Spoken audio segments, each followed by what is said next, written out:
Hello friends, આજે હું બજારમાંથી પાત્રા લાવી છું. તો આજે પાત્રા બનાવવાના છે. પાત્રાને આ રીતે દાંડી તોડી નાખવાની છે. પછી પાત્રાની વચ્ચે પણ એક દાંડી હોય છે જાડી, એટલે આ રીતે એને કટ કરી નાખવાની છે.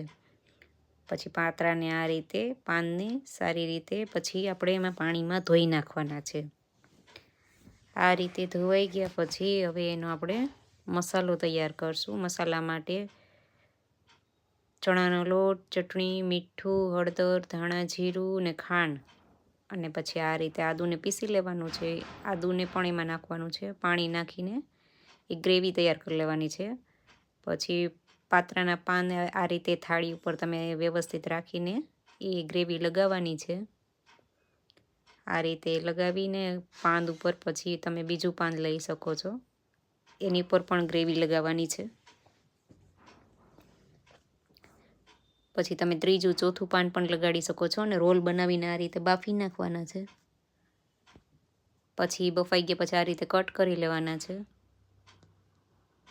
કટ થઈ ગયા પછી તમારે કઢાઈમાં તેલ નાખીને એમાં રાઈ નાખીને વઘાર કરવાનો છે.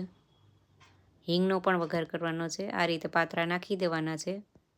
હવે સારી રીતે એને તેલમાં ફ્રાય કરવાના છે, થોડાક ક્રિસ્પી થાય એ રીતે.